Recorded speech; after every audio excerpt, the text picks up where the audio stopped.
اعوذ باللہ السمیع العلیم من الشیطان اللعین الرجیم بسم اللہ الرحمن الرحیم الحمد للہ الذی ہدانا لہذا وما كنا لنهتدي لولا ان هدانا الله لقد جاءت رسل ربنا بالحق الصلاة والسلام على رسول الثقلين محبوب رب المشرقین والمغربین جد الحسن والحسین سیدنا و مولانا ابی القاسم محمد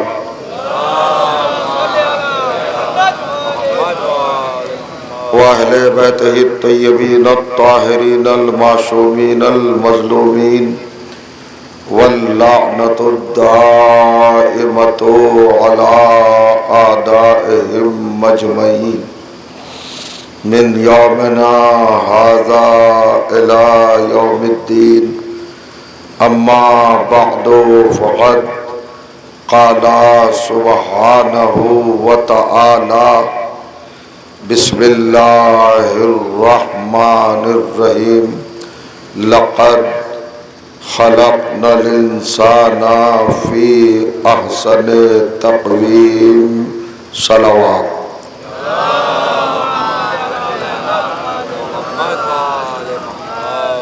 بزرگان عزیز اور برادران ایمان، آپ کی بابرکت اور باعظمت سماعتوں کی بارگاہ میں اس وقت کی اس ایصال ثواب کی گفتگو کے حوالے سے عنوان کلام کے طور پر قرآن مجید کی جس گرامی ترین آیت کی تلاوت کی سعادت حاصل ہوئی ہے، یہ مطہر آیت کلام الہی کے مشہور ترین سورہ یعنی سورہ مبارک التین کی 5ویں آیت ہے۔ اس آیت میں کائنات کے پروردگار نے انسان کی عظمتوں پر اور انسان کی حقیقتوں پر روشنی ڈالتے ہوئے کائنات انسانیت کو توجہ دلائی ہے۔ ارشاد ہوتا ہے لقد خلقنا الانسان فی احسن تقویم، یقیناً بلا شبہ، لا ریب، نو ڈاؤٹ، کوئی تشویش، کوئی الجھن یا کوئی توہم یا تشکک یا کوئی کیفیت جو غیر یقینی ہو اس کو دور رکھتے ہوئے اس بات کا یقین کر لیں، اس بات کو تسلیم کر لیں، اس بات کو قبول کر لیں اور اس بات کو ایکسیپٹ کر لیں کہ بے شک ہم نے انسان کو سب سے زیادہ حسین بنا کے پیدا کیا، سب سے زیادہ خوبصورت بنا کے پیدا کیا، سب سے زیادہ صاحب جمال انسان ہی کو ہم نے بنایا ہے۔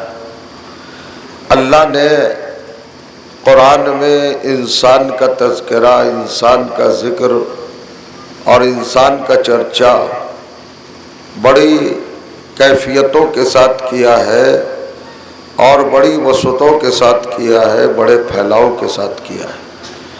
انسان وہ جوہر تخلیق ہے، وہ عزت کائنات ہے اور وہ آبرو خلقت ہے کہ جس کو اللہ نے اپنے صفات کا مظہر بنایا، اپنا خلیفہ بنایا، اپنا جانشین بنایا اور اپنے کمالات کا آئینہ بنایا۔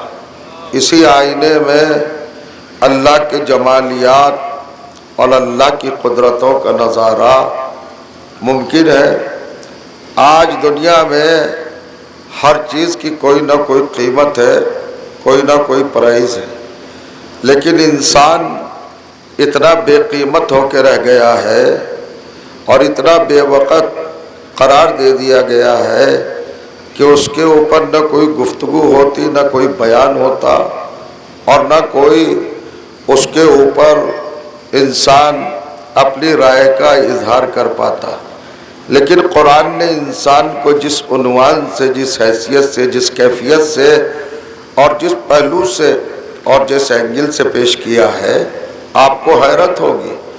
قرآن مجید میں 30 پارے ہیں، 114 سورے ہیں، 558 رکوع ہیں، 720 منزلیں ہیں، 3,65,000 الفاظ ہیں، 6,666 آیات ہیں۔ اگر آپ پورے قرآن کو پڑھیں تو آپ کو حیرت ہوگی۔ قرآن میں اللہ نے اپنا بھی اتنا ذکر نہیں کیا جتنا انسان کا کیا ہے۔ انسان کو اللہ نے اہمیت دی ہے، عظمت دی ہے، وقار بخشا ہے، اعتبار بخشا ہے، بلندیوں سے نوازا ہے، رفتوں سے اس کو اللہ نے سرفراز فرمایا ہے، مرکز کائنات قرار دیا، عزت تخلیق قرار دیا، اور اس یونیورس کا سینٹر قرار دیا۔ یہ ساری کائنات انسان ہی کے لیے بنائی ہے، لیکن جب انسان کی تخلیق پر آیا تو اللہ نے ارشاد فرمایا، ہم نے ساری مخلوقات میں، سارے موجودات میں انسان کو احسن بنا کے پیدا کیا۔ یہ احسن کیا ہے، اس کو سمجھنے کی ضرورت ہے اور اس پر غور کرنے کی بہت اشد ضرورت ہے۔ محسوس کیجئے گا میں کس منزل پر آپ کے ذہنوں کو لانا چاہتا ہوں۔ اللہ نے انسان کو احسن بنایا۔ احسن حسین سے آگے کی منزل ہے۔ خوبصورتی کی انتہا کو احسن کہا جاتا ہے، بیوٹی کے کلائمیکس کو احسن کہا جاتا ہے۔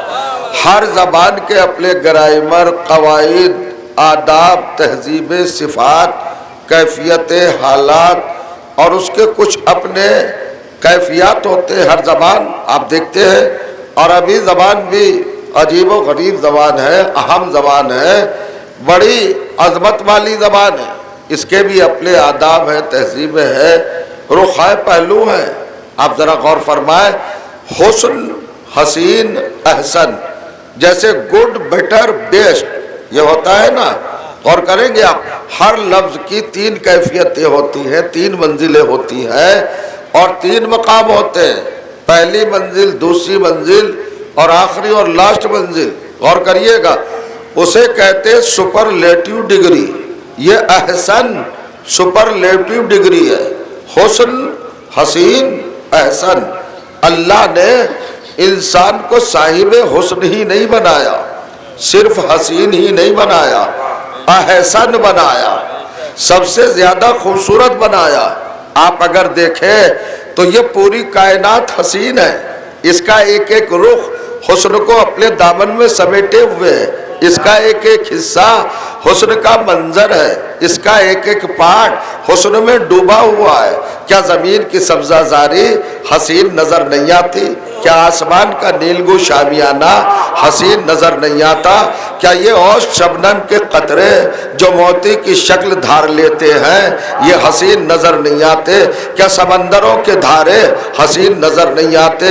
کیا چاند کی وہ میٹھی میٹھی روشنی اور بھینی بھینی تنویر حسین نظر نہیں آتی؟ کیا ستاروں کی جگمگاہٹ حسین نظر نہیں آتی؟ کیا سیاروں کی ضیاء حسین نظر نہیں آتی؟ کیا چمن کا پھیلاؤ حسین نظر نہیں آتا؟ کیا غنچوں کا چٹکنا حسین نظر نہیں آتا؟ کیا بلبل کا چہکنا حسین نظر نہیں آتا؟ کیا پہاڑوں کا سلبل فلک ہونا یہ حسین نظر نہیں آتا؟ یہ ہواؤں کا صدقنا، یہ فضاؤں کا لہکنا اور یہ بلندیوں کا یہ آکسیجن، یہ جتنی بھی چیزیں ہیں کیا یہ حسین نظر نہیں آتی؟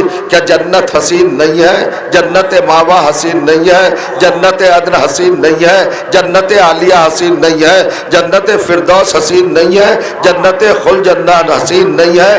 جنت ماوا حسین نہیں ہے؟ جنت فردوس حسین نہیں ہے؟ کیا طوبہ حسین نہیں ہے؟ یا کوثر حسین نہیں ہے؟ کیا سلسبیل حسین نہیں ہے؟ کیا ملک حسین نہیں ہے؟ یا فلک حسین نہیں ہے؟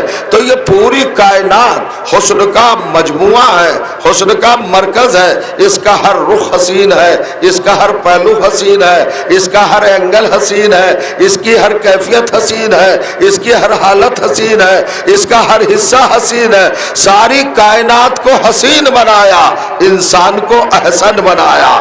اور کریے گا، انسان کو اس کائنات سے زیادہ صاحب حسن قرار دیا ہے۔ بہت لمبی چوڑی گفتگو نہیں ہے، دو تین باتیں قرآن کی آیات کی بنیاد پر عرض کر کے آپ کی اس عبادت کو ختم کر دوں گا۔ محسوس کریے گا، انسان کو احسن بنایا یعنی سب سے زیادہ خوبصورت۔ تو سوال یہ ہے کہ ہر انسان احسن ہے، ہر انسان خوبصورت ہے؟ تو اگر یہاں ہر انسان مراد ہے تو پھر ابو لہب کے بارے میں کیا خیال ہے؟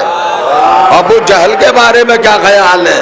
توجہ چاہ رہا ہوں، وہ بھی تو انسانوں کی فہرست میں شمار کیے جاتے ہیں۔ کیا وہ بھی احسن ہے؟ کیا وہ بھی خوبصورت ہے؟ تو قرآن کی اس آیت کے دامن میں اس منزل کو، اس حقیقت کو، اس صداقت کو، اس سچائی کو، اس ریالٹی کو دیکھنا پڑے گا، تلاش کرنا پڑے گا، اس کی جستجو کرنا پڑے گی کہ کائنات میں سب سے زیادہ حسین کون ہے، احسن کون ہے۔ غور کریے گا تو اس کا مطلب یہ، ذرا سا مقابلہ دیکھیے، چاند حسین ہے، سورج حسین ہے، ستارے حسین ہے، سمندر حسین ہے، پہاڑ حسین ہے۔ اب بہت دور نہیں جاتا، اپنے دامن کے بیان کو پھیلانا نہیں چاہتا ہوں۔ چاند کیا ہے؟ حسین ہے۔ سورج کیا ہے؟ حسین ہے۔ ستارے کیا ہے؟ حسین ہے۔ سمندر کیا ہے؟ حسین ہے۔ پہاڑ کیا ہے؟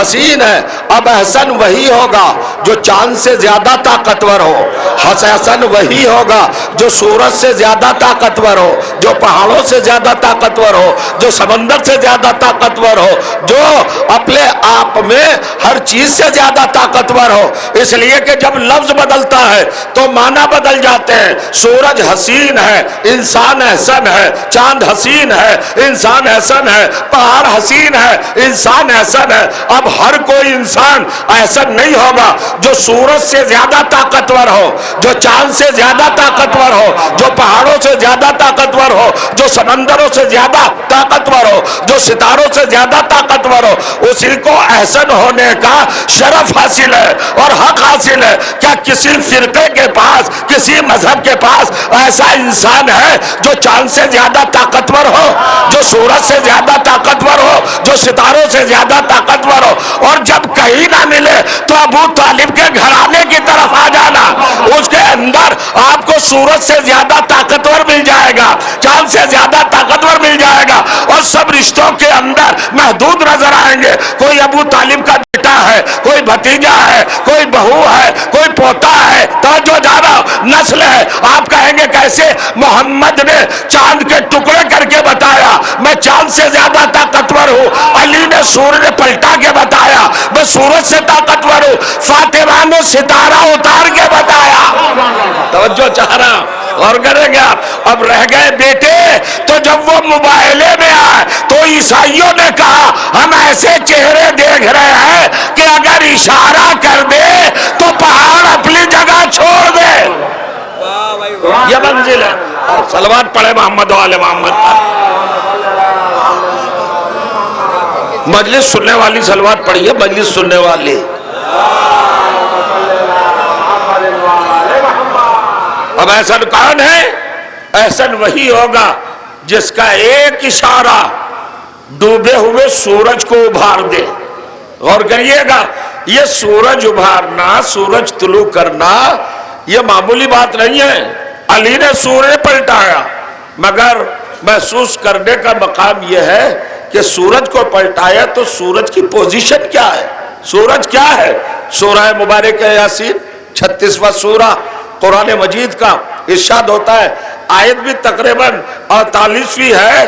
اللہ نے ارشاد فرمایا وَالشَّمْسُ تَجْرِي لِمُسْتَقَرٍّ لَهَا ذَلِكَ تَقْدِيرُ الْعَزِيزِ الْعَلِيمِ۔ غور کریں گے آپ، یہ سائنس کے لیے بھی دعوت فکر ہے، صاحبان علم کو بھی توجہ دلائی گئی ہے۔ والشمس تجری، سورج جاری ہے، سورج رواں دواں ہے، ٹھہرا ہوا نہیں ہے، رکا ہوا نہیں ہے، منجمد نہیں ہے، واقف نہیں ہے، ایک جگہ پر وہ سکون سے نہیں بیٹھا ہے۔ والشمس تجری، سورج تو جاری ہے، چل رہا ہے، غور کیجئے گا، لمستقر لہا، مگر کمال یہ ہے کہ اپنے سرکل پر چل رہا ہے، اپنے راستے پر چل رہا ہے۔ سورج کسی دوسرے کے راستے پر نہیں چلتا، کسی کے پیچھے نہیں چلتا، توجہ چاہ رہا ہوں، لمستقر لہا، اپنے ہی مستقر پر، اپنے ہی محاذ پر، اپنے ہی، توجہ کیجئے گا، پلیٹ فارم پر، اپنے ہی راستے پر سورج چل رہا ہے، مگر کہاں چل رہا ہے؟ اپنے راستے پر، کسی اور کے پیچھے نہیں چلتا۔ یہ ہمارا نظام، یہ کائنات، یہ سسٹم، یہ نظام شمسی کہلاتا ہے، سولر سسٹم کہلاتا ہے، غور کریے گا، یہ سورج کا نظام ہے، سارے ستارے سورج کے پیچھے پیچھے ہیں، ہر ستارہ سورج کے پیچھے چلے گا، مگر سورج کسی ستارے کے پیچھے نہیں چلے گا۔ میں کچھ کہنا چاہ رہا ہوں، یہ قرآن میں اللہ نے نظام کیا بنایا، سسٹم کیا بنایا، ترتیب کیا رکھی، آپ محسوس کر رہے ہیں نا، ہر ستارہ کس کے پیچھے چلے گا؟ سورج کے پیچھے، مگر کسی نے تحقیق میں یہ نہیں بتایا کہ سورج کسی ستارے کے پیچھے چلے گا، ہر ستارے کو سورج کا محتاج بنایا۔ غور کریے گا، اب مسلمانوں نے بڑے قصیدے لکھے، غور کریے، صحابہ کرام کی عظمت میں، ان کی رفعت میں، صحابہ کرام کا کیا کہنا، انہوں نے کہا کہ نبی نے فرمایا اصحابی کالنجوم، میرے صحابہ ستاروں کی طرح ہیں، ستارے ہیں، ستارے ہیں۔ مسلمانوں مبارک ہو، بہت بڑا رتبہ پیغمبر نے دیا ہے، کیا ستارہ ہونا کوئی معمولی بات ہے؟ صحابہ کرام ستارے ہیں، توجہ جا رہا ہو، مگر قرآن نے کیا کہا کہ ستاروں کی اپنی واجبی منزل یہ ہے، اپنی حیثیت یہ ہے، اپنی اوقات یہ ہے کہ سورج کے پیچھے پیچھے چلے، سورج کے آگے نہ چلے۔ شاید آپ جاگے نہیں ہیں، ستاروں کو محدود کر دیا، مجبور کر دیا، محتاج کر دیا، سیمت کر دیا، لیمیٹیڈ کر دیا، دائرے میں اللہ نے پابند کر دیا۔ کسی ستارے کی اوقات نہیں ہے کہ وہ سورج کے آگے چلے، سورج کے آگے چلے، سورج کے آگے چلے۔ تو ہم نے مانا کہ صحابہ کرام ستارے ہیں، مگر ایک بات تو سمجھو کہ جب ستارے سورج کے سامنے نہیں جا سکتے تو جو سورج کو پلٹا دے اس کے آگے کیسے کھڑے ہو جائیں گے؟ صلوات پڑھ دے محمد و آل محمد پر۔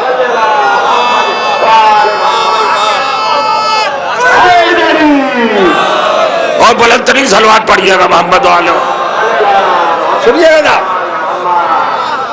روایت آ گئی ہے، علی کو فلاں صاحب نے نماز پڑھائی اور علی نے پڑھ لی۔ غور کریے گا، کمال ہے، علی کسی کے پیچھے نماز کے حوالے سے کھڑے ہو گئے، یہ لکھا۔ ارے بھائی بحث نہ کرو کس نے پڑھائی، یہ فضیلت کے لیے تو بیان کر رہے ہو نا، مگر تمہیں معلوم ہے علی کے سامنے کھڑے ہونے کی خرابی کیا ہے، نتیجہ کیا ہے، رزلٹ کیا ہے؟ اب میں بتانا چاہتا ہوں، ایک حدیث جو آپ نے بچپن سے سنی ہے اس کو آپ کے گوش گزار کر دوں، شاید واقعی کی نوعیت سمجھ میں آ جائے۔ بہت مشہور حدیث ہے، بڑی معروف حدیث ہے، سب نے سنا ہے۔ کیا ہے؟ علی مع الحق والحق مع علی، علی حق کے ساتھ ہے اور حق آپ کس کے ساتھ ہیں؟ لگ تو نہیں رہا؟ صلوات پڑھیے محمد و آل محمد۔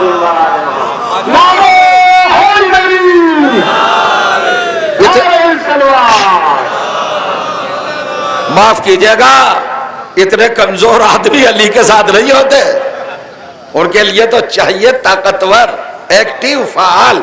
بڑا فرمائے علی مع الحق والحق مع علی، علی حق کے ساتھ اور حق علی کے ساتھ۔ اس سے بڑی حدیث ہے، اس سے بڑا کوئی رتبہ، کوئی منصب، کوئی درجہ، کوئی فضیلت، کوئی منقبت، کوئی شان، کوئی شوکت ہے؟ مجھے بتائیں آپ۔ ارے بھائی سارا معاملہ تو حق کا ہے اور نبی نے کیا کہا؟ حق علی کے ساتھ اور علی حق کے ساتھ۔ اس سے بڑی کوئی سند ہے؟ علی حق کے ساتھ ہے۔ اب جتنی بھی چیزیں حق ہیں وہ سب علی کے ساتھ ہیں، غور کریے گا۔ اب ہمارے فرقے پر تو اعتراض کرنے کا کسی کو حق ہی نہیں، چونکہ ایک طرف تو آپ کہہ رہے ہو کہ یہ شیعہ لوگ علی کے ساتھ ہیں اور پھر اعتراض بھی کر رہے ہو۔ ارے نبی نے پہلے کہہ دیا تھا کہ حق علی کے ساتھ ہے، تو ہمارا علی کے ساتھ ہونا تو خود حق ہے۔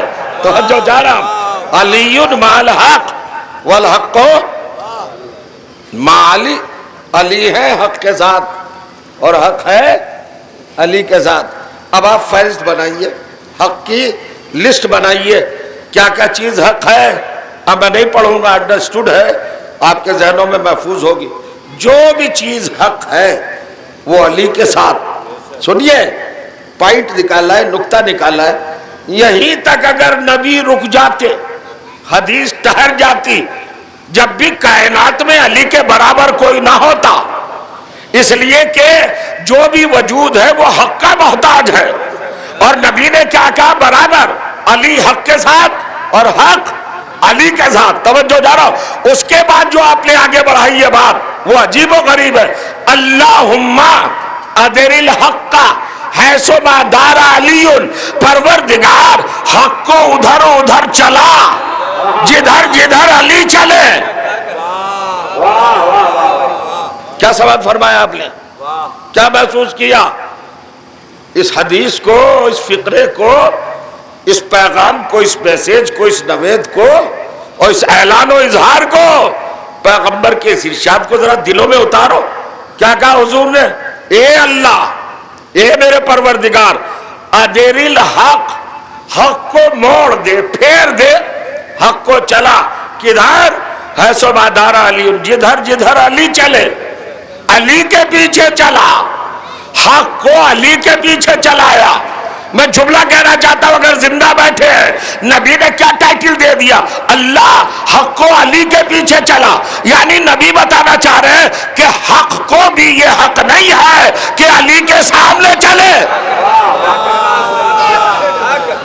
اللہ جانے کہا ہے حق کو بھی یہ حق نہیں ہے کہ علی کے آگے ہے۔ تو جب حق کو حق نہیں ہے تو نا حق کو حق کہاں سے آ گیا؟ سلوات پڑھ دے محمد و آل محمد پر۔ یہ تو نہیں رہے، یہ روایت ہے، اس کو تو سمجھئے۔ اللہم ادر الحق حیث ما دار علی۔ اب کمال ہے، ہمارے یہاں کیا ہے؟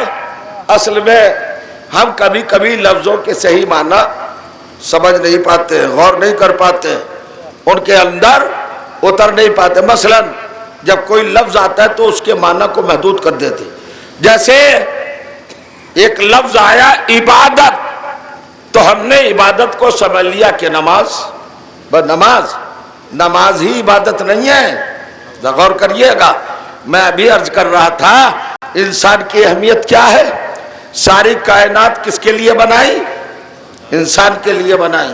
اچھا یہ میری خطابت نہیں ہے، نہ میرا یہ خود خیال ہے، قرآن مجید کی آیت سن لیجئے، سورہ بقرہ دوسرا سورہ 29ویں آیت، ارشاد ہوا هو الذی خلق لکم ما فی الارض جمیعا۔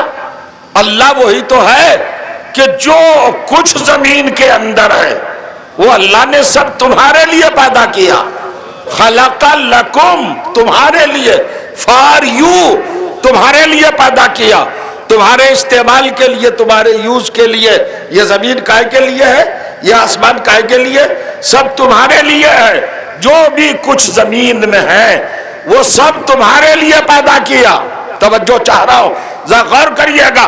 اللہ کہہ رہے ہیں جتنا کچھ زمین کے اندر ہے، ہو سکتا ہے دیکھنے میں آیت چھوٹی سی ہو، خلق لکم ما فی الارض جمیعا، چھوٹی سی آیت ہے، مگر اس کی معنویت کی وسعت کو دیکھیے، کیپیسٹی کو دیکھیے، پھیلاؤ کو دیکھیے۔ ہو سکتا ہے کوئی جغرافیہ کا طالب علم اپنی معلومات کا فیتہ ڈال کر زمین کا میجرمنٹ بتا دے، اسکوائر بتا دے، اس کا حدود اربع بتا دے کہ اتنے کلو ورگ میں پھیلی ہوئی ہے زمین، لیکن یہ کون بتائے کہ زمین کے بطن میں کیا ہے، زمین کے پیٹ میں کیا ہے، زمین کے شکم میں کیا ہے؟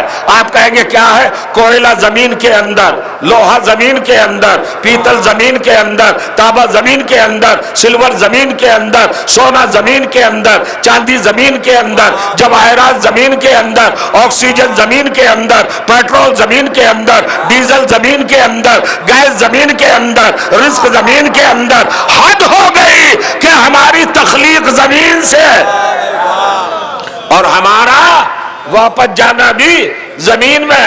کہاں سے آئے ہیں؟ کہاں تھے آپ؟ کہاں سے آئے ہیں؟ آپ تھے نہیں نا کوئی 50 برس کا بیٹا ہے، کوئی 70 برس کا، کوئی 80 برس کا۔ میں پوچھنا چاہتا ہوں 80 برس پہلے کہاں تھے؟ 70 برس پہلے کہاں تھے؟ 50 برس پہلے کہاں تھے؟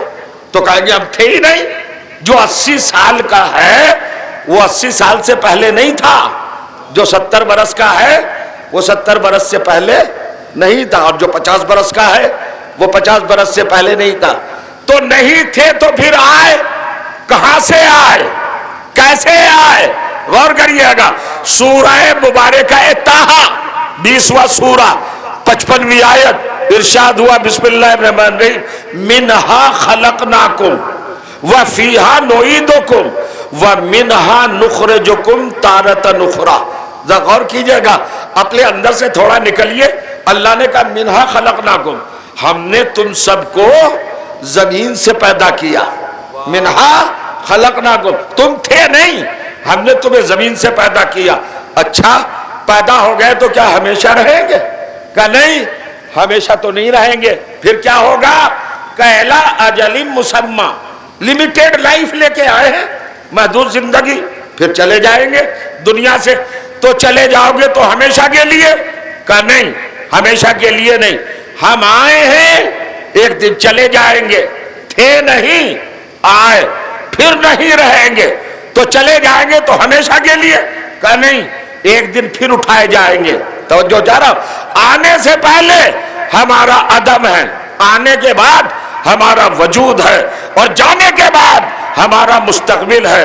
انسان کے گرد 3 حقیقتیں ہیں، ماضی، پاسٹ، پریزنٹ، حال، فیوچر، مستقبل۔ تھے نہیں، زمین سے پیدا ہوئے، ہو گئے تو پھر زمین میں جائیں گے، زمین میں جا کر ہمیشہ نہیں رہیں گے، قیامت کے دن پھر اٹھائے جائیں گے۔ تو اور انسان کیا ہے؟ زمین سے آیا، زمین میں جائے گا، پھر زمین سے اٹھے گا۔ توجہ جا رہا ہو، نماز بہت چلاتے ہو، نماز کی حقیقت کو پہچانا کہ نہیں؟ نماز میں کیا ہے؟ ہر رکن سنگل ہے، اکہرا۔ توجہ چاہ رہا ہو، تکبیرۃ الاحرام اکہری، سورہ حمد اکہرا، دوسرا سورہ سنگل، رکوع اکہرا، قنوت اکہرا، توجہ جا رہا ہو، تشہد اکہرا، تسلیم اکہری، صلوات اکہری، موالات اکہری۔ نماز میں ہر رکن، ہر جز، ہر حصہ، ہر پارٹ اکہرا ہے، سنگل ہے، واحد ہے، ایک ہے۔ توجہ چاہ رہا ہو، لیکن جب انسان سجدے میں جاتا ہے تو سجدے 2 ہیں۔ توجہ چاہ رہا ہوں، اے پروردگار، جب نماز میں ہر رخ کو تو نے اکہرا رکھا تو سجدوں کو دوہرا کیوں رکھا؟ توجہ جا رہا۔ اچھا سجدہ ماتھا ٹیکنے کا نام نہیں ہے، جبین ٹکانے کا نام نہیں ہے، پیشانی خاک پر رکھنے کا نام سجدہ نہیں ہے۔ کچھ کنڈیشنز ہیں، کچھ شرائط ہے، جب تک 7 اعضاء نہ ٹکے۔ توجہ جا رہا، اعضائے سبع، پیشانی، ہاتھوں کی دونوں ہتھیلیاں، پیروں کے دونوں گھٹنے اور پیروں کے دونوں انگوٹھے، جب تک 7 اعضاء نہ ٹک جائے تب تک سجدہ نہیں ہوتا۔ اور سجدے ہیں 2 تاکہ ڈبل ہو کر ایک فگر آ جائے، 7 اور 7 14۔ توجہ جا رہا، بڑا فرمائے 7 اور 7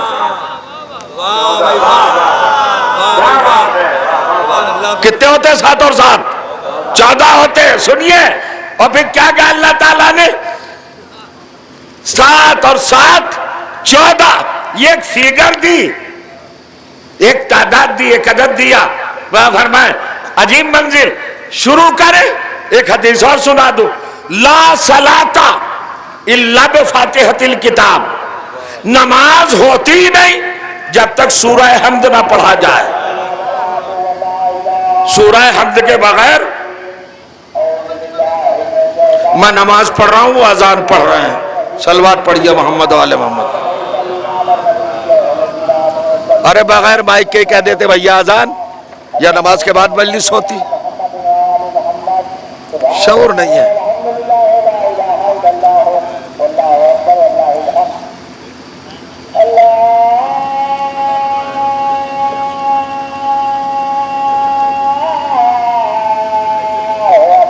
اللہ اکبر.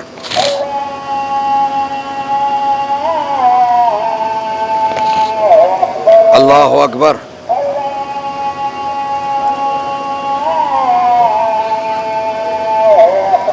اللہ اکبر.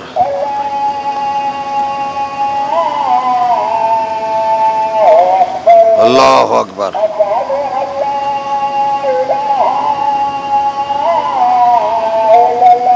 اشہد ان لا الہ الا اللہ.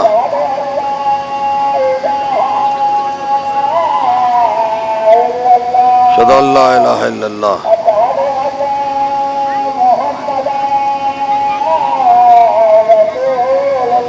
صلی اللہ علیہ وسلم.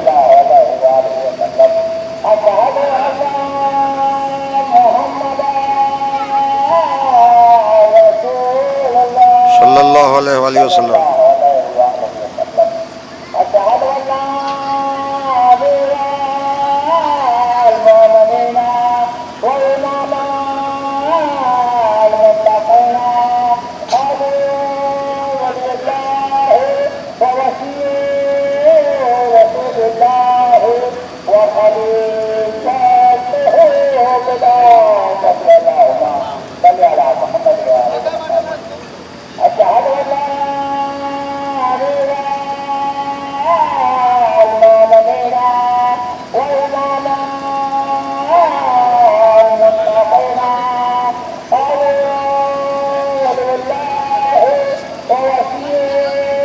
آگے بڑھائیے، آگے بڑھائیے، آگے بڑھائیے، آگے آگے آ جائیے.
بہتر تو یہ ہوگا چلیے نماز پڑھ لیں سب.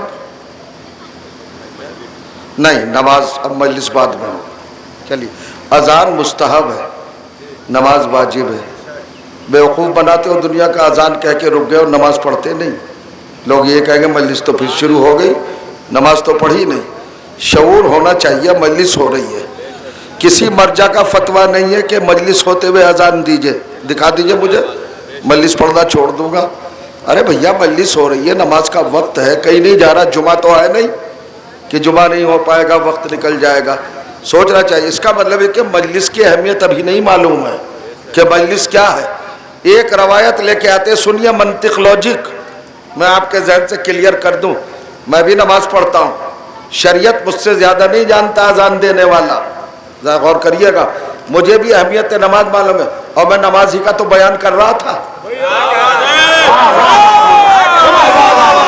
بھائی نماز ہی کا تو بیان کر رہا تھا میں. شعور ہونا چاہیے. ایک روایت آتی ہے حضور، یہ مجلس کے درمیان اذان کہہ کر مجلس کو روکنا، ایک ثبوت لاتے، ایک پروف لاتے ہیں، ایک سند لاتے ہیں. وہ کیا ہے؟ وہ کا دربار یزید میں سید سجاد جب خطبہ دے رہے تھے تو اذان کہی گئی، سید سجاد رک گئے، تو یہ سمجھ لیے خطبہ دینے والا کون ہے اور اذان دینے والا کون ہے، سمجھیے ایسے موقع پر۔ اب ذرا سمجھیے منطق، آپ فرش اعضاء پہ بیٹھے ہیں، یہ کنٹروورسی ختم ہونا چاہیے، دونوں چیزوں کو ٹکرائیے مت۔ اگر مجلس میں تاخیر ہو رہی ہے اور ابھی شروع نہیں ہوئی تو بہتر یہ ہے کہ پہلے نماز ہو جائے اس کے بعد مجلس ہو، اور اگر مجلس ہو رہی تو اس کو ڈسٹرب نہ کیا جائے۔ اذان نہیں دینا چاہیے، میں ممبر سے کہہ رہا ہوں، اگر کوئی فتویٰ منگانا چاہے تو منگا لے، ذکر اہل بیت روک کے اذان نہیں دی جائے گی، یہ غلط روش ہے۔ کہ دربار یزید میں تو سید سجاد رک گئے تھے، آپ کو پتہ ہی نہیں سید سجاد رکے تھے، آپ متوجہ ہیں؟ جواب دوں، یہ روایت یہاں پر پیش کرنا، دلیل بنانا بہت غلط ہے۔ اس لیے غلط ہے کہ اس وقت مالک شریعت کون تھا؟ سید سجاد تھے نا۔ وارث رسول کون تھے؟ سید سجاد۔ وارث کربلا کون تھے؟ سید سجاد۔ جانشین حسین کون تھے؟ سید سجاد۔ جس حسین نے ابھی نماز بچائی تھی، ابھی اذان بچائی تھی، ابھی دین بچایا تھا، اس کا وارث کون تھا؟ سید سجاد۔ تو سید سجاد خطبہ دے رہے تھے، یزید کے دربار کے مؤذن نے ٹوکا۔ اس کا کیا بھیانک نتیجہ نکلے گا؟ نتیجہ نکلے گا کہ بانی شریعت کو معلوم نہیں تھا کہ اذان کا ٹائم ہے، بتایا گیا ہے۔ کیسی باتیں کر رہے ہو، غور کریے۔ اچھا ایک بات اور سنیے، اور میں ممبر سے کہہ رہا ہوں، ممبر رسول سے، سید سجاد اذان کے لیے رکے ہی نہیں، غلط ہے بالکل۔ ذرا دہرائیے، اذان کہاں تک ہے؟ اذان کی فصلیں کہاں تک ہے؟ اذان 4 مرتبہ اللہ اکبر، 2 مرتبہ اشہد ان لا الہ الا اللہ، 2 مرتبہ اشہد ان محمد رسول اللہ، 2 مرتبہ ولایت کی گواہی ہمارے یہاں ہے، دوسرے کے یہاں نہیں۔ توجہ جا رہا۔ اس کے بعد کیا ہے؟ حی علی الصلاۃ۔ اس کے بعد کیا ہے؟ حی علی خیر العمل۔ اس کے بعد کیا ہے؟ اللہ اکبر۔ اس کے بعد کیا ہے؟ لا الہ الا اللہ۔ میں مذہب بدل دوں اگر کوئی ثابت کر دے کہ سید سجاد پوری اذان سنتے رہے اور خطبہ روکے رکھا، نہیں، جیسے ہی مؤذن نے کہا اشہد اللہ ان محمد رسول اللہ، فوراً سید سجاد نے کہا یزید بتا محمد تیرا جد تھا یا میرا جد تھا؟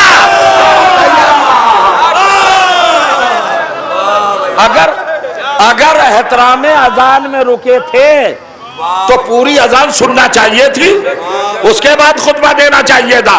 درمیان میں سید سجاد نے مؤذن کو کیوں روکا اور یزید سے خطاب کیوں کیا کہ محمد تیرے جد تھے یا میرے جد تھے؟ سید سجاد جانتے تھے کہ یہ محمد الرسول اللہ کہتے ہی حی علی الصلاۃ پہ آ جائے گا، علی ولی اللہ نہیں کہے گا۔ تو یہ منزل ہے، ایسی باتیں نہ لائیے۔ اب ایک جملہ کہہ دوں، ماشاءاللہ سمجھدار لوگ بیٹھے، سب نمازی ہیں، نماز کا احترام کریں، اذان کا احترام کریں، مگر ٹکرائے نہیں کسی چیز کو۔ اور شعور یہ میرے دل کو اس وقت بہت تکلیف ہوئی ہے، ایک پوائنٹ، ایک نقطہ بہت مطالعہ کر کے، اسٹڈی کر کے کتابوں سے نکالا جاتا ہے، آپ کے حوالے کیا جاتا ہے تو اس کا تو خون ہو جاتا ہے۔ غور کریے آپ۔ اچھا صاحب، وہ سید سجاد رکے تھے جب اذان ہوئی تھی۔ اب جملہ کہنے جا رہا ہوں اگر سنبھال سکے، ارے کمال کے لوگ ہو، سید سجاد اذان کے لیے رکے، یہ تو تمہیں نظر آ گیا، اور محمد کی نماز حسین کے لیے رکی، یہ نظر نہیں آیا، یہ نظر نہیں آیا۔ اذان کی بات، صلوات پڑھ دے محمد و آل محمد پر۔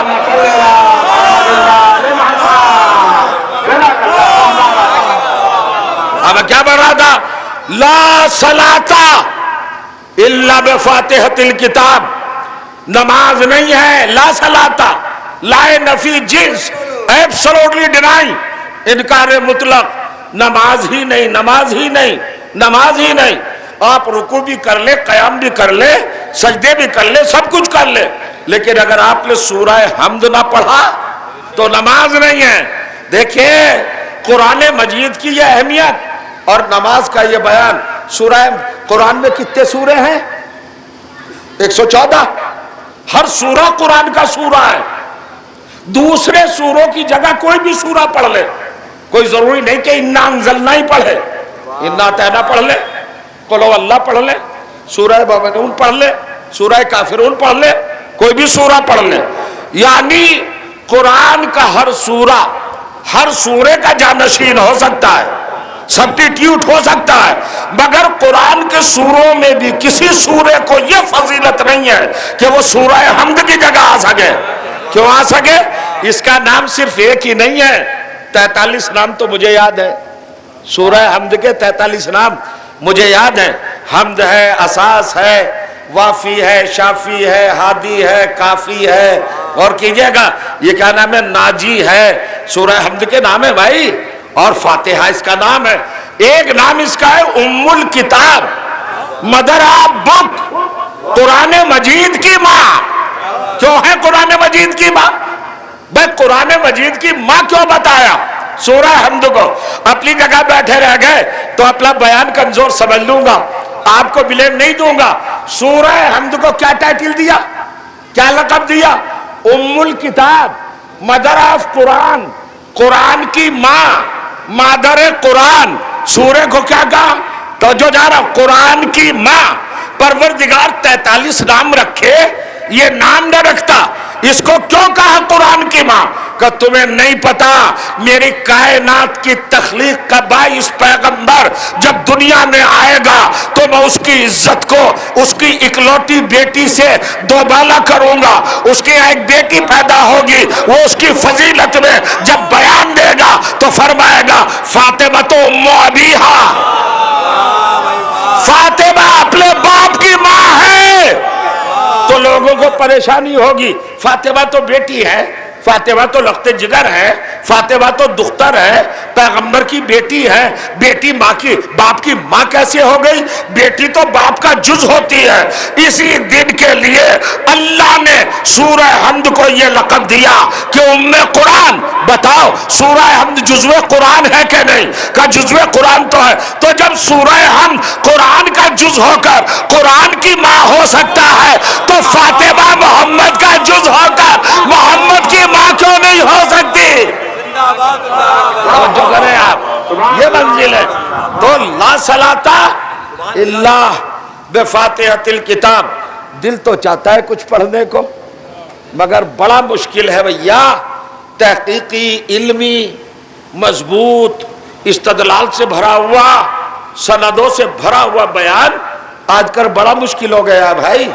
منبر پہ ایسے ایسے ہلکے پھلکے بیان ہونے لگے ہیں، جہاں سماعتوں کو شبیر علی وارسی جیسا تر کرتا ہو، وہاں علمی بیان کا کہاں موقع ہے بھائی؟ مگر ذرا سنیے میں کیا کہہ رہا ہوں۔ سورہ حمد، اس کا ایک نام ہے سبع مثانی۔ سبع مثانی کا کیا مطلب؟ سبع مانے 7، مثانی مانے ڈبل، یعنی یہ سورہ 2 مرتبہ نازل ہوا۔ مفسرین کہتے ہیں 2 مرتبہ یہ سورہ نازل ہوا، ایک مرتبہ مکے میں، ایک مرتبہ مدینے میں۔ چونکہ اس کا ڈبل نزول ہے، یہ 2 مرتبہ آیا، اس لیے اس کو 7 آیتیں 2 بار آئے۔ اللہ نے سبع مثانی کا یہ مطلب نہیں ہر واجب نماز کی 2 رکعتوں میں یہ سورہ پڑھا جاتا ہے۔ توجہ کیجئے گا، نماز کا آغاز ہوتا ہے سورے سے، نماز کا اختتام ہوتا ہے سجدوں پر۔ 2 سجدے کرائے، 2 سورے پڑھوائے۔ سورے میں 7 آیتیں، سجدے میں 7 اعضاء، 7 اور 7 14۔ اللہ نے بتا دیا نہ نماز کا آغاز 14 کے بغیر ہے، نہ نماز کا اختتام 14 کے بغیر ہے۔ صلوات پڑھنے محمد و آل محمد پر، اتنی سی بات ہے۔ اب بلند ترین صلوات پڑھیے گا محمد و آل محمد۔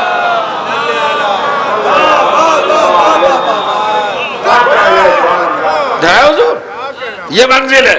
اب علماء صاحب سورہ حمد کو دیکھیے، میری عادت ہے کہ قرآن کی آیات سے فضائل کو نکالنا اور آپ کی سماعتوں کے حوالے کرنا۔ محسوس کریے گا، سورہ حمد تو سبھی پڑھتے ہیں نا۔ اب تھوڑی سی سنجیدگی چاہیے، آپ ذرا سا سینسیئر ہو جائے، حساس ہو جائے، تاکہ قرآن کی حقیقت آپ کے سامنے آ جائے۔ کیا حقیقت؟ سورہ حمد قرآن میں پڑھا جاتا ہے، نماز میں نماز ہوگی نہیں۔ ایک غلط فہمی کا ازالہ فرما لیں، ہم یہ سمجھتے ہیں کہ نماز رسول اللہ لے کے آئے، نہیں، رسول سے پہلے بھی نماز ہے۔ پھر حدیث سرکار کی، کانت الصلاۃ من زمن آدم الی زمننا ھذا، یہ نماز تو آدم علیہ السلام کے زمانے سے ہے اور ہمارے زمانے تک آئی۔ اس کا مطلب ہے کہ نماز کا پیریڈ آدم سے شروع ہوتا ہے۔ آدم بھی نماز پڑھتے تھے، جاگ رہے ہیں کہ سو رہے ہیں؟ آدم بھی نماز پڑھتے تھے۔ اچھا صاحب، جب نماز پڑھتے تھے سرکار فرمائے نماز بغیر سورہ حمد کے ہے ہی نہیں، تو آدم بھی سورہ حمد پڑھتے تھے۔ تھوڑا سا جاگیے گا ورنہ لطف نہیں آئے گا۔ تو جب حضرت آدم سورہ حمد پڑھتے تھے تو میں آدمی ہوں، آپ بھی آدمی ہیں، میں پڑھوں آپ سنیے سورہ حمد کیسے پڑھا جاتا ہے۔ بسم اللہ الرحمن الرحیم، الحمدللہ رب العالمین الرحمن الرحیم مالک یوم الدین ایاک نعبد و ایاک نستعین۔ یہاں تک تو آپ کو یاد ہے، خطرناک ہے۔ آگے کیا ہے بھائی؟ اہدنا الصراط المستقیم۔ میں تو نہیں کروں گا، ترجمہ آپ کیجئے۔ کیا ہے؟ اہدنا الصراط المستقیم، اے پروردگار مجھے سیدھا راستہ دکھا۔ یہی ہے نا ترجمہ؟ کیا ہوتا ہے عام لوگوں کا؟ راستہ دکھا۔ تو مجھے نہیں پتا آپ کا ترجمہ کیا ہے کیا نہیں، مجھے یہ بتاؤ جب آدم یہ سورہ پڑھتے تھے اور وہ اللہ سے کہتے تھے اہدنا الصراط المستقیم، تو کیا آدم بھی یہی کہتے تھے مجھے سیدھا راستہ دکھا؟ سنیے، متوجہ نہیں ہوئے آپ؟ بھائی حضرت آدم پڑھتے تھے کہ نہیں؟ کیا بالکل پڑھتے تھے۔ تو اہدنا الصراط المستقیم پڑھتے تھے کہ نہیں؟ کب پڑھتے تھے؟ تو اس کا مطلب کیا ہے؟ کیا وہ بھی خواہش کرتے تھے سیدھا راستہ دیکھنے کی؟ تو جہاں باپ ہی نے سیدھا راستہ نہ دیکھا ہو، آدم نے بھی نہیں دیکھا تھا کیا؟ اگر نہیں دیکھا تھے تو بہت خطرناک ہو جائے گا، ڈینجرس، بلکہ ویری ڈینجرس، کہ حضرت آدم نے سیدھا راستہ نہیں دیکھا جو سب کا باپ ہے۔ مگر نہیں، پہلی بات تو کہ سیدھا راستہ کیا ہے بھائی؟ کیا یہ پوروانچل ہائی وے ہے؟ سیدھا راستہ کہ گاڑی ڈالی اور دھنا دھن چلی جائے 120 کی رفتار سے، سپیڈ سے؟ یہ ہے نیشنل ہائی وے ہے صراط مستقیم؟ صراط کہتے ہیں راستے کو، مستقیم کہتے ہیں اسٹیٹ جس میں کجی نہ ہو، بالکل سیدھا راستہ۔ تو کیا ہے بھائی؟ یہ تو میں نے آپ کو بتا دیا۔ میں بہت ہاتھ جوڑ کر گزارش کر رہا ہوں، اس موقع کو چوکیے گا نہیں، بھرپور اپنے اندر سے نکل کے سننا۔ اللہ نے خود بتایا صراط مستقیم کیا، اہدنا الصراط المستقیم صراط الذین انعمت علیہم۔ یہ صراط مستقیم کیا ہے؟ یہ ان لوگوں کا راستہ ہے جن پر تو نعمتیں نازل کر چکا، کرے گا نہیں۔ کیوں جوان؟ نعمتیں نازل کر چکا، انعامتا ماضی کا صیغہ پاسٹ ہے، انعام جن پر کر چکا۔ میں نے کہا نا آپ جاگے نہیں ہیں، آپ بیدار نہیں ہوئے ہیں۔ آپ پڑھے سورہ کوئی پرابلم نہیں، میں پڑھوں کوئی مسئلہ نہیں، لیکن جب آدم پڑھ رہے تھے کہ ان کا راستہ دکھا جن پر تو نعمتیں نازل کر چکا، تو یہ آدم سے پہلے کے لوگ کون تھے کہ جن کے نقش قدم کا نام صراط مستقیم ہے؟ تلاش کر کے بتا کون تھے جن کے راستے پر آدم چلنا چاہ رہے ہیں؟ وہ لوگ کون تھے؟ اگر نہیں تھے تو یہ قرآن کی آیت غلط، اہدنا الصراط المستقیم صراط الذین انعمت علیہم، جن پر تو نعمت نازل کر چکا۔ کون تھے یہ؟ آدم سے پہلے لوگ کون تھے؟ روایت پڑھوں تو ریجیکٹ کر دینا، حدیث پڑھوں تو قبول نہ کرنا، قرآن کی آیت پڑھنے چلاؤں۔ آدم سے پہلے کون لوگ تھے بھائی؟ اگر نہیں تھے تو دعائے آدم کا کیا کرو گے؟ سورہ حمد کا کیا کرو گے؟ یہ کسی کتاب کی روایت نہیں ہے، یہ آیت ہے سورہ حمد کی۔ آدم کہہ رہے مجھے سیدھا راستہ چاہیے پروردگار، اور سیدھا راستہ کن لوگوں کا ہے؟ جن پر تو نعمتیں۔ یہ اتنی بڑی بات تو ہے نہیں عزیزوں جو بار بار توجہ کہنا پڑے۔ بھائی آدم سے پہلے کچھ لوگ تھے نا، اور ان کی شان یہ تھی وہ چلے تو ان کے نقوش قدم صراط مستقیم بن گئے. تو یہ کون تھے آدم سے پہلے کے لوگ؟ کون تھے؟ اب قرآنی سے پوچھتے ہیں چل کر. قرآن بتائے گئے آدم سے پہلے کے لوگ کون تھے. دھواں آپ کو بھی لگ رہا ہے نا؟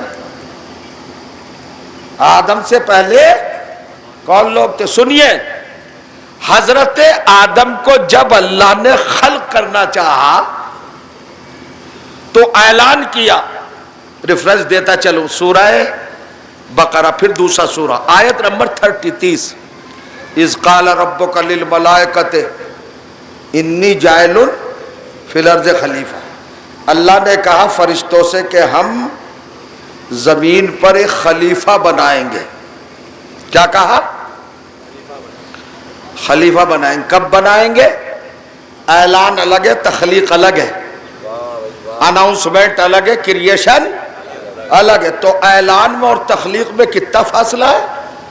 آپ حدیث پڑھیں، تفسیر پڑھیں تو پتہ چلے گا. 14,000 برس کا. 14,000 برس پہلے اعلان کیا، 14,000 برس بعد آدم کو پیدا کیا. کس سے کہا؟ لور پور والوں سے، اکبر پور والوں سے، اجودھیا والوں سے، فیض آباد والوں سے؟ وہ کہا نہیں. کس سے کہا؟ کہ فرشتوں سے. فرشتے تو معصوم ہیں. جس وقت بنانا تھا آدم کو اسی وقت کہتا لو بھائی آدم بنا رہا ہوں میں، اسے سجدہ کر لو.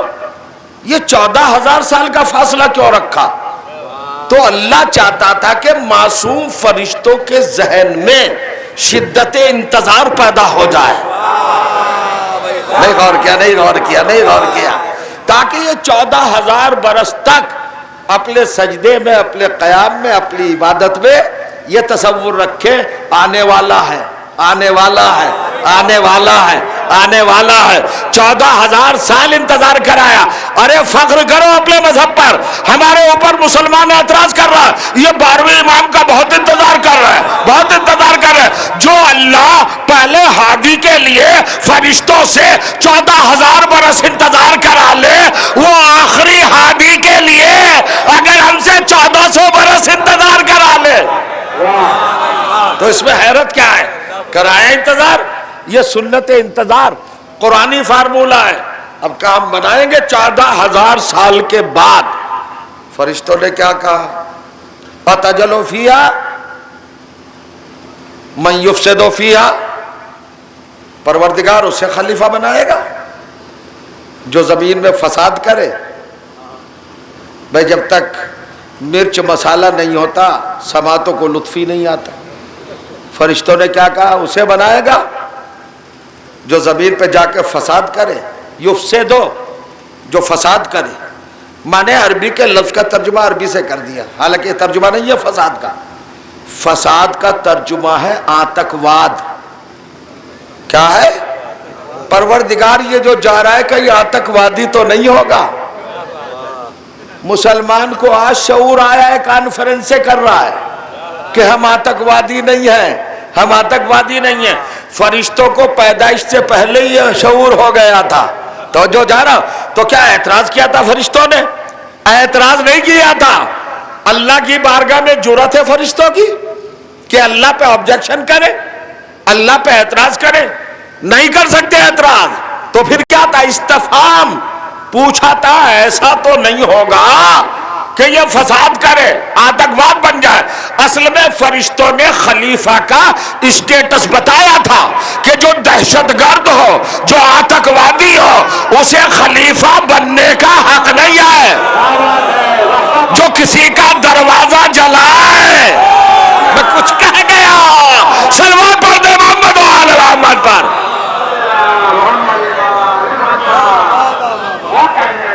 جو کسی کا گلا کاٹے، جو کسی کا سندور چھینے، اسے خلیفہ بننے کا حق نہیں ہے. اتجلو فیہا من یفسد فیہا ویسفک الدماء نحن نقدس بحمدک نسبح بحمدک ونقدس لک. پروردگار تسبیح تو ہم کرتے ہیں تیری، حمد کے ساتھ تقدیس ہم بیان کرتے ہیں. خلافت کوئی دوسرا لے جائے، ہمیں بنا. اللہ نے 3 اعلان کیے. رسالت کا اعلان، امامت کا اعلان، خلافت کا اعلان۔ رسالت کے اعلان پر فرشتے خاموش، امامت کے اعلان پر فرشتے خاموش۔ جیسے کا خلیفہ تو ایز اے کینڈیڈیٹ خود کو پیش کیا، ہمیں بھی بنا۔ اس کا مطلب کہ خلافت کا عہدہ فرشتوں کی نظر میں بہت امپورٹنٹ تھا نا، اہم تھا، تبھی تو اللہ سے کہا پروردگار ہمیں بنا۔ ادھر اللہ نے بے نیازی کے ساتھ کہا میری طرف دیکھنا، بن جاؤ۔ جیسے ہی اللہ نے کہا بن جاؤ، یہ ڈرے، ارے اللہ نے تو کہہ دیا ہے کہ جھٹکے میں بن جاؤ خلیفہ، ہم تو بہت بڑا عہدہ سمجھ رہے تھے۔ اب ان کی پنڈلیاں کانپی، لرزی، تھر تھری آئی کہ کہیں اس کے بدلے میں کوئی بڑی خدمت نہ مانگ لے اور ہم سے وہ انجام پذیر نہ ہو تو فطرس والا عالم ہو جائے، غیظ و غضب میں آ کر ہمارے بال اور پر نوچ کر کہیں پھینک نہ دے۔ اب یہ ڈرے، انہوں کا بنا پروردگار ہمیں خلیفہ، اللہ نے کہا بن جاؤ۔ میں نے اتنی دیر پڑھ لیا مگر آپ کے ذہن کے قریب آنا چاہ رہا ہوں۔ بہت بڑا تھا منصب خلافت کا ان کی نظر میں۔ جب اللہ سے مانگا تو اللہ نے بے نیازی کے ساتھ کہا لے لو، تو انہوں کا پروردگار خدمت کیا کرنا ہوگی۔ پھر حوالہ دے رہا ہوں قرآن کا، جائیے سورہ بقرہ، بہت دور جانے کی ضرورت نہیں، 36ویں آیت 36۔ اللہ نے کہا کچھ بھی نہیں کرنا فرشتوں، انبئونی باسماء ہؤلاء، ان لوگوں کے نام بتا دو، خلافت لے لو۔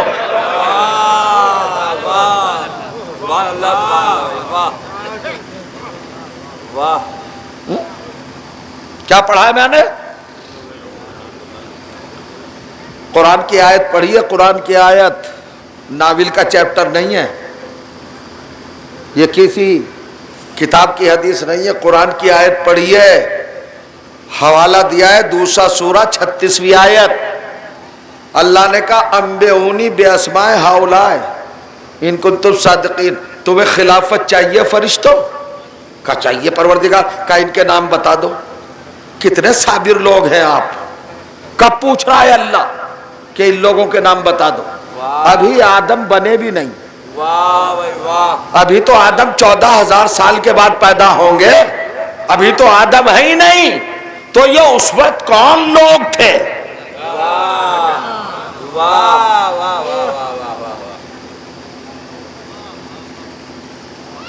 کون لوگ تھے بھائی؟ ابھی آدم پیدا ہوئے نہیں ہوئے، 14,000 سال کے بعد پیدا ہوں گے، اور اللہ اس موقع پہ کہہ رہا ہے ان لوگوں کے نام بتا دو۔ تو اگر لوگ نہیں تھے تو اللہ نے پوچھا کیسے؟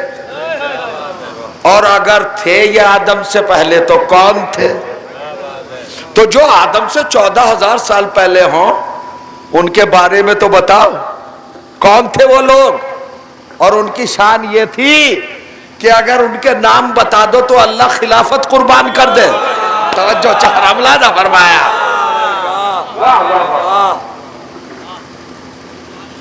یہ علی کے فضائل ہیں، یہ آل محمد کا ذکر ہے، پتھر بھی بولتے ہیں، آپ تو پھر انسان ہیں۔ غور کریے گا کون ہے صاحب یہ؟ میں ختم کر رہا ہوں گفتگو کو۔ کون ہے جو آدم سے پہلے ہیں، اور پہلے ہی نہیں 14,000 سال پہلے۔ اللہ کہہ رہا ہے ان لوگوں کے نام بتا دو، خلافت لے لو، خلافت لے لو۔ اب کس سے پوچھے ہم جا کر یہ کون لوگ تھے بھائی؟ موقع کا تو گواہ کوئی ہے ہی نہیں، آدم بھی نہیں، آدم خود 14,000 برس لیٹ ہے، 14,000 برس کے بعد پیدا ہوں گے۔ اگر ہم سب مل کے دادا آدم کے پاس جائیں کہ دادا ذرا بتائیے تو وہ کون لوگ تھے، وہ کہا میں کیا تھا اس وقت، مجھے کیا پتا۔ اب لغت میں کہیں ملتا نہیں، روایت میں ملتا نہیں، چونکہ راوی موجود نہیں، آئی وٹنس کوئی ہے نہیں، پریزنٹ کوئی ہے نہیں، موقع پر موجود کوئی ہے نہیں، شاہد عینی کوئی ہے نہیں، آئی وٹنس کوئی ہے ہی نہیں۔ ارے بھیا جب کوئی ہے ہی نہیں وہاں، آدم خود 14,000 سال کے بعد پیدا ہوں گے، تو کون بتائے کہ کون تھے وہ لوگ جو آدم سے پہلے موجود تھے؟ اب اللہ نے کہا لغتوں میں تلاش نہ کرو، ڈکشنری میں تلاش نہ کرو، جلدی دیکھ کے آئیے گا کون تھے، غور کریے آپ، عجیب منزل ہے، عجیب کیفیت ہے. کون تھے بھائی یہ لوگ؟ کون تھے جن کے بارے میں پوچھا جا رہا ہے کہ بتاؤ ان لوگوں کے نام، تو خلافت دے دوں گا. اب لغت میں تو پتہ نہیں چلتا. اللہ نے کہا امبے اونی بے اسمائے ہاؤلائے. فیضی صاحب آپ سلطان مدارس جو پڑھیں، گرامر پڑھے ہیں نا، یہ ہاؤلائے کیا ہے؟ اس میں ضمیر جمع، ان لوگوں کے نام بتاؤ. تو سینٹینس کتنا بڑا بنا؟ کم سے کم 6 انچ. امبے اونی بے اسمائے ہاؤلائے. اب مجھے پتا نہ آپ کو پتا. اللہ نے کہا جب قرآن کی بڑی آیت نہ سمجھ میں آئے تو ہم اس کو ریڈیوس کر دیتے ہیں، چھوٹا بنا دیتے ہیں. پروردگار چھوٹا کیسے بناتا ہے؟ کہا سنو، ثم عرضہم علی الملائکہ، ہم نے پھر ان ناموں کو فرشتوں پہ پیش کیا. ہم ہاؤلائے کو ہم میں بدلا. جاگ رہا ہے نا؟ ہاؤلائے کو ہم میں بدلا. ہے میم پیش ہم، 2 حرفوں سے ایک لفظ بنایا. یہ جو آدم سے پہلے کے لوگ تھے، قرآن میں ان کی شناخت کیا ہے؟ ہم. ٹائٹل کیا ہے؟ ہم. پہچان کیا ہے؟ ہم. رخ کیا ہے؟ ہم. اب بھی اگر نہ جگہ سکا تو کب جگاؤں گا؟ جن لوگوں کے نام اللہ نے پوچھے تھے انہی لوگوں کا ٹائٹل قرآن میں ہم ہے. مگر یہ ہم تو اور سخت ہو گیا. اللہ بھلا کرے جبرائیل کا ہمارا مرحلہ حل کر دیا. جب کچھ لوگ چادر میں آئے، کیا سن رہے ہیں عزیزو؟ جب کچھ لوگ چادر میں آئے اور اللہ نے قصیدہ پڑھا، یہ زمین نہ بناتا، آسمان نہ بناتا، سورج نہ بناتا، چاند نہ بناتا، دریا نہ بناتا، کشتیاں نہ بناتا، یہ ستارے نہ بناتا، سیارے نہ بناتا، کچھ نہ بناتا الا فی محبت ہؤلاء الخمسۃ الذین ہم تحت الکساء. ان کی محبت میں بنایا. یہ جو ہم ہے، یہ ہم کون ہے؟ چادر کے نیچے ہے. جبرائیل نے کہا یا رب ومن تحت الکساء، یہ ہم کون ہے؟ اللہ نے جھوم کے کہا ہم فاطمہ تو وابوہا وبالوہا وبنوہا. سمجھ میں آگئے؟ آدم سے، یہ آدم سے پہلے کے کون لوگ تھے؟ بس عزیزوں، آدم سے پہلے کے لوگ تھے محمد، علی، فاطمہ، حسن، حسین. ہم فاطمہ و ابوہا و بالہا بنوہا. اور چلتے چلتے زندگی کی اپنی پونجی ساری جو کچھ جمع رقم ہے عقیدوں کے حوالے سے اس کو لے جائیے بڑی احتیاط کے ساتھ، کام آئے گی حشر تک. عجیب منزلیں. کیا کہا اللہ تعالیٰ نے؟ ہم فاطمہ و ابوہا و بالوہا و بنوہا. چادر میں کون ہے؟ فاطمہ، فاطمہ زہرا کے باپ، فاطمہ اور فاطمہ کے شوہر، فاطمہ اور فاطمہ کے کئی رشتے ہیں؟ نوجوانوں بزرگ تو مجھ سے بہتر جانتے ہیں. یوتھ، ینگسٹر یا نونہال، یہ بتائے کتنے رشتے یوز ہوئے ہیں؟ کتنے ریلیشن؟ 3. فاطمہ، فاطمہ کا باپ، فاطمہ، فاطمہ کا شوہر، فاطمہ. 3 رشتے ہیں نا. بیٹی سے باپ پہچانا گیا، بیوی سے شوہر، ماں سے. اگر اس کو الٹ کے اللہ کہتا محمد ہے محمد کی بیٹی، محمد ہے محمد کا داماد، محمد ہے اور محمد کے نواسے، فرق آ جاتا کچھ؟ آپ بتائیے مجھے. فاطمہ محمد کی بیٹی نہیں ہے، علی اکلوتے داماد نہیں ہے، حسن و حسین نواسے نہیں ہیں. تو اگر یوں ہو جاتا تعارف، انٹروڈکشن کہ محمد مصطفیٰ ہے، ان کی شہزادی ہے، ان کے داماد ہیں، ان کے نواسے، کیا پرابلم تھی بھائی؟ اور تعارف تو ہمیشہ مشہور شخصیت سے ہوتا ہے. کوئی صاحب آنے 100 برس کے چلے ہوئے مگر جوانوں جیسی چال ہے، بالکل نہ کمر خم ہوئی ہے نہ پلکیں جھکی ہیں نہ ذوف بصر ہے، بالکل چلے آ رہے ہیں۔ 18 برس کے جوان کی طرح نے پوچھا عمر کتنے کا؟ 100 سال، سینچری مار چکے۔ اچھا کون ہے یہ؟ مجلس میں ایک 2 سال کا بیٹا بیٹھا تھا، بچہ۔ آپ نے کہا اس کے دادا ہیں۔ یہ تعارف ہوا کچھ؟ میں اسے ہی نہیں جانتا، 2 برس کے بچے کو۔ تو ہمیشہ تعارف کس سے ہوگا؟ مشہور سے، جسے سب جانتے ہو۔ آسمانوں پہ ہو رہا ہے تعارف، آسمانوں پہ محمد مصطفیٰ سے زیادہ کون مشہور؟ وہ نہیں پڑھوں گا جو سن چکے ہو، کچھ اور پڑھنا چاہ رہا ہوں۔ اللہ نے محمد کے رشتے کو ہٹایا، سسر داماد کے رشتے کو ہٹایا، نانا اور نواسے کے رشتے کو ہٹایا، صرف 3 رشتے رکھے: بیٹی باپ، بیٹی داماد، بیٹی نواسے۔ اگر میں اتر چکا ہوں آپ کے دل میں تو آپ کو تعویذ گلو بنا لینا چاہیے اس بات کو۔ اصل میں یہ خلافت کا تعارف نہیں ہے، امامت کا تعارف نہیں ہے، یہ نسل کا تعارف نہیں ہے۔ آپ دیکھو اللہ نے کیا کہا کہ میں نے یہ پوری کائنات بنائی، کس کے صدقے میں بنائی؟ ان کے۔ تو کون ہے یہ؟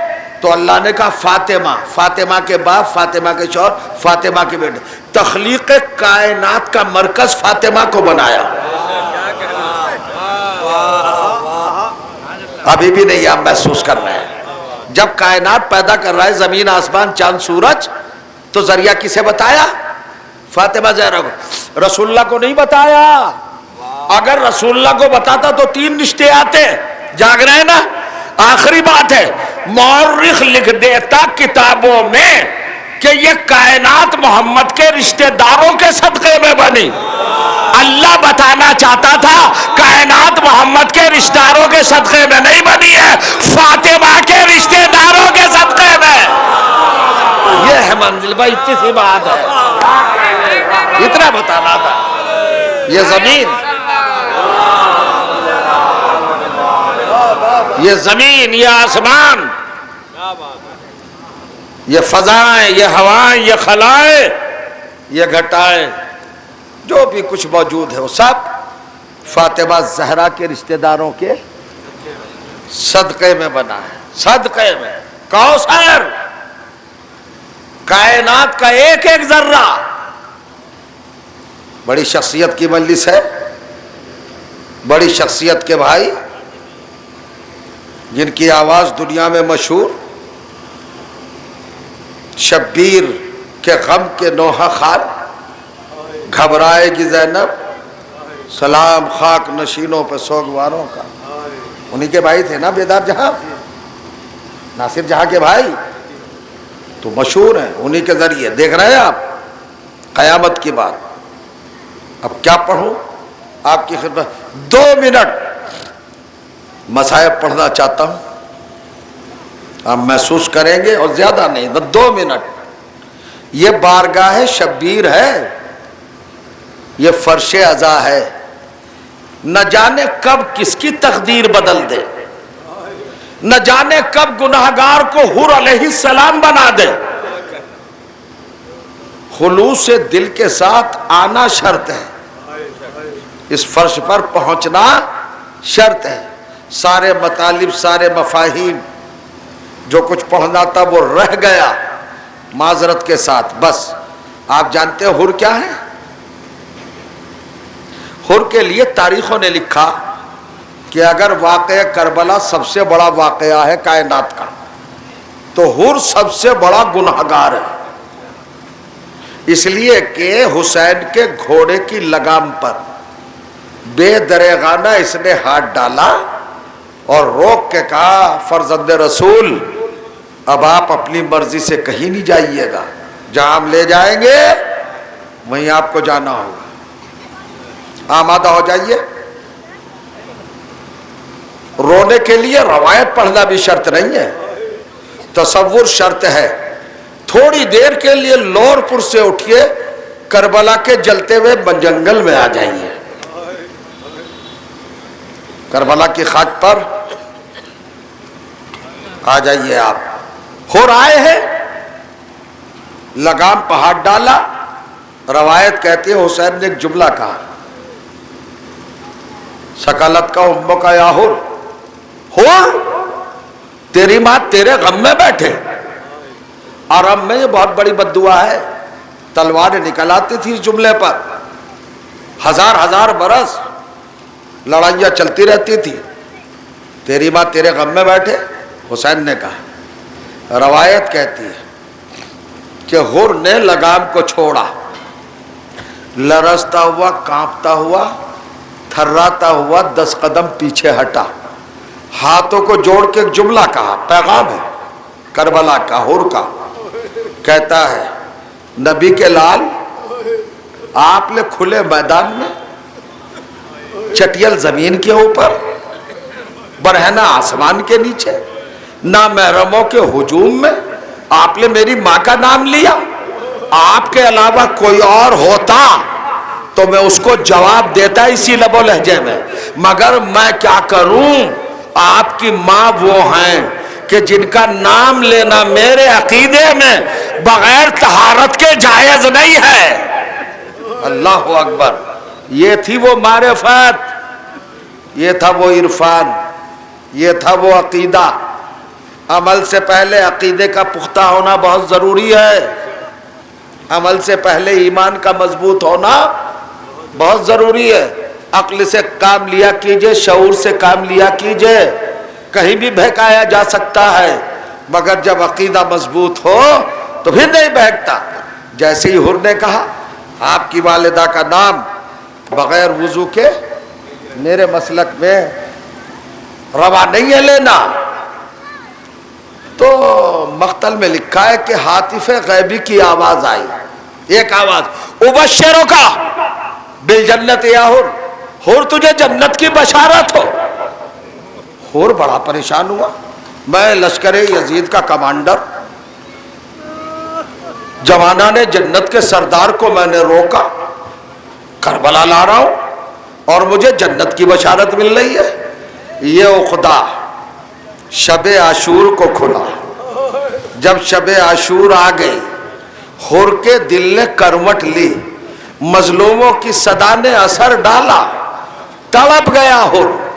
حر نے کوفے کا رہنے والا تھا نا, علی کا ایک جملہ سنا تھا, ما اہمنی ذنب حتی اصلی رکعتین. جب کوئی پریشانی درپیش ہو تو خلوص نیت سے 2 رکعت نماز پڑھ لینا, پریشانی دور ہو جائے گی. یہ علی نے بتایا تھا. حر نے کہا شب عاشور آ گئی, نبی کی آل تڑپ رہی ہے, حسین نرغائے عدا میں گرے ہیں, قیامت آنے والی ہے, اس سے بڑا اور مصیبت کا وقت کیا ہوگا. حر نے اپنا خیمہ چھوڑا, فرات کی طرف آیا, اس ارادے سے کہ وضو کرے, آستینوں کے بٹن کھولے اور اوپر چڑھائیں آستینیں دونوں ہاتھوں کی, نیت کی وضو کے لیے. فرات کے کنارے بیٹھ کر جیسے ہی وضو کے لیے آمادہ ہوا, موجوں سے آواز آئی, اور کس پانی سے وضو کر رہا ہے؟ جانتا ہے یہ کس کی ملکیت ہے, کس کا حق ہے, یہ پانی کس کی دولت ہے. نظر یمیناً و شمالاً و فوقاً و تحتاً و اماماً و خلفاً, دانے بائیں آگے پیچھے اوپر نیچے. حر نے دیکھا, لم یرا شیئن, مجھے کچھ نظر نہیں آیا. فاخذ عنفا بالوضو, پھر وضو کرنے لگا. اب کہ روایت کہتی ہے کہ موجیں اٹھی اور آپس میں سر ٹکرائے اور خطرناک لہجے میں آواز آئی, حر پھر وضو کر رہا ہے. ہم نے پوچھا تھا پانی کس کا ہے, تو حر کہتا ہے ما ادری, مجھے نہیں پتا. آواز آئی, نہیں پتا, تجھے نہیں پتا کہ کائنات کا سارا پانی کوثر سمیت فاطمہ کا حق مہر ہے. تڑپ کے کہتا ہے بھلا ہی واللہ, ہاں یہ تو ہے, کہتے یہ فاطمہ کا حق مہر ہے. ارے حور شرم نہیں آتی, فاطمہ کی ملکیت کے پانی سے وضو کرتے ہوئے تو پانی سے وضو کر رہا ہے, فاطمہ کے بیٹے تڑپ رہے ہیں. الاتاش قد قتلنا, الاتاش قد قتلنا، ہائے پیاس ہمیں مار ڈال رہی ہے۔ حور نے یہ جملہ سنا، واپس آیا، سامان سمیٹا، ختم کر دیا میں نے مجلس، ضمیروں کو جھنجھوڑنا ہے آپ کو اپنے، سمیٹا سامان چلا۔ جب چلتے ہوئے دیکھا تو بیٹوں نے دیکھا، دو بیٹے، ایک 18 برس کا، ایک 16 برس کا، ایک کا نام علی ہے، ایک کا نام بکیر۔ بھائی نے دیکھا، غلام نے دیکھا، کوئی تو اور آگے نہیں بڑھا، غلام بڑھا، قدموں پہ گرا، آقا کہاں جا رہے ہیں؟ کہ میں جنت جا رہا ہوں۔ کہ سبحان اللہ، جب تک جہنم میں رہے تو ہمیں ساتھ رکھا، اور اب جنت کی طرف جا رہے ہیں تو تنہا جا رہے ہیں۔ کہ تم بھی جانا چاہتے ہو؟ کہ بالکل، کہو میرے ساتھ۔ پشتے خیمہ پہ لایا، کہ ذرا کانوں کو سمت کر لو۔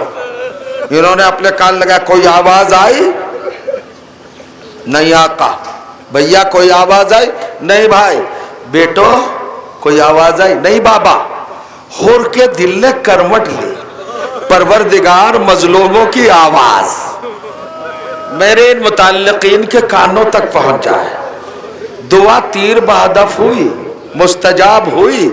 ایک مرتبہ ہوا کے دوش پر مظلوموں کی تڑپتی ہوئی آوازوں نے سفر کیا اور ان کے کانوں میں آئی، تو منظر یہ تھا، سب نے اپنے ہاتھوں سے سینہ پکڑ لیا اور کہا، حور سے چلو یہاں سے، ہمارا دل پھٹا جا رہا ہے۔ کہا کیوں پھٹا جا رہا ہے؟ کہا ننھے ننھے بچے تڑپ کے کہہ رہے ہیں، ارے پیاس نے مار ڈالا۔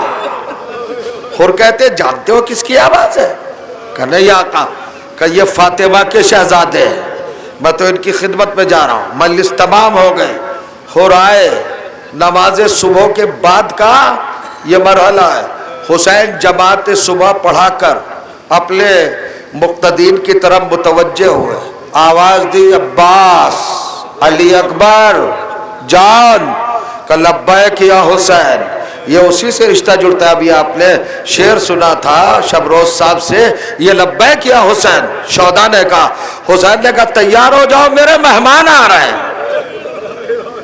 عباس جاؤ، علی اکبر جاؤ، جان جاؤ۔ بھائی کو بھیجا، بیٹے کو بھیجا، غلام کو بھیجا۔ یہ علم امام، چونکہ ادھر سے بھی تین آ رہے ہیں، بیٹے آ رہے ہیں، بھائی آ رہا ہے، غلام آ رہا ہے۔ ادھر حور نے اپنی آنکھوں پر رومال باندھا ہوا ہے، ہاتھوں میں رسی۔ اپنے بیٹوں سے، بھائی سے، غلام سے کہا، دیکھو مجھے کچھ نظر نہیں آ رہا ہے، حسین کے خیمے کی طرف سے کوئی آئے تو مجھے بتاتے رہنا۔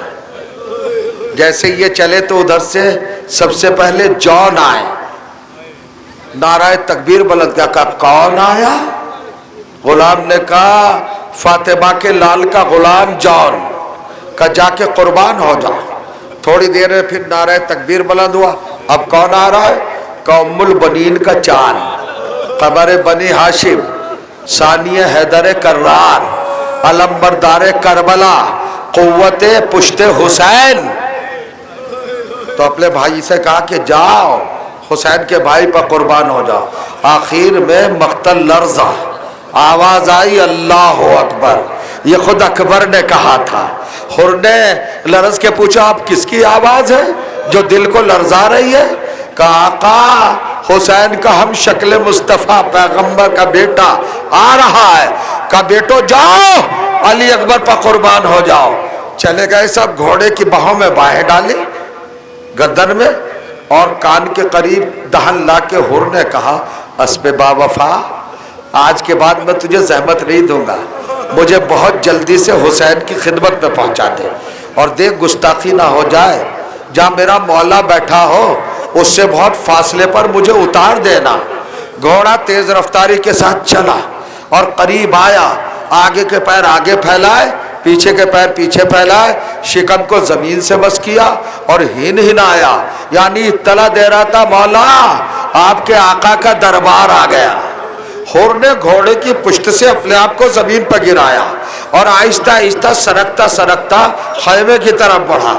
حسین خود آگے بڑھے، حور کے دونوں بازوؤں کو پکڑ کے اٹھایا، سینے سے لگایا، چمٹا کر پیشانی کا بوسہ دیا اور ایک جملہ کہا، بھیا حور، اے بھائی حور، بھائی کا لقب دیا، بھائی حور۔ ندامت کی حد ہوتی ہے، آنکھوں سے پٹی ہٹاؤ، ہاتھوں سے رسمان کھولو، لا کے خیمے کے سائے میں بٹھایا، اور حسین نے کچھ نہیں کہا، حر نے ہاتھوں کو جوڑا اور جملہ کا مولا میرے بیٹے کو مرنے کی اجازت دے۔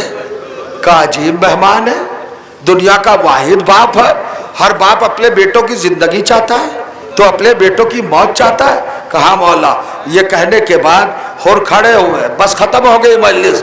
مولا میں دنیا کا سب سے بڑا گناہگار ہوں، کیا میرے گناہ معاف ہو سکتے ہیں؟ مولا فرماتے ہیں ہاں حر، ہم نے معاف کیا، ہمارے خدا نے معاف کیا۔ بس میرے عزیزوں مجھے ایک جواب دے دو، جسے حسین بخشش کی سند دے دے اپنی زبان سے، اپنے ہاتھوں سے، جنت کے جوانوں کا سردار، اللہ کی مرضی کا مالک و مختار سند دے رہا ہے، حر میں نے معاف کیا، میرے خدا نے معاف کیا۔ عزیزوں بہت بیداری کے ساتھ جننے کا جملہ ہے جو اب میں کہنے جا رہا ہوں۔ حسین نے جیسے ہی سند تھمائی کہ میں نے معاف کیا میرے خدا نے، تو اگر کوئی اور ہوتا تو نبیوں پہ فخر کرتا، مگر حر نے ایک ہائے کا نعرہ مارا، جلتی ہوئی زمین پر گرے، تڑپ کے رونے لگے ڈاڑے مار مار کر۔ حسین نے زانو پہ سر رکھ کے کہا حر میں نے معاف کر دیا میرے خدا نے، اور تم رو رہے ہو؟ کہ مولا مطمئن نہیں ہو، جاگے بیدار ہوئے کہ نہیں؟ اتنی بڑی سند کے بعد کہہ رہے ہیں مطمئن نہیں ہوں۔ حسین نے چونک کے کہا کیوں؟ میں نے تو معاف کر دیا، میرے خدا نے معاف کر دیا، پھر مطمئن کیوں نہیں؟ کہ سرکار آپ کے نانا کی شریعت میں ہے گناہ جتنا بڑا ہو بخشش کا دائرہ بھی اسی اعتبار سے ہو۔ کا کیا مطلب؟ کہ مولا آپ نے معاف کیا ہے نا، آپ کے خدا نے معاف کیا ہے نا، اگر میں صرف تم دونوں کا گناہگار ہوتا تو دونوں کے معاف کرنے پر مطمئن ہو جاتا۔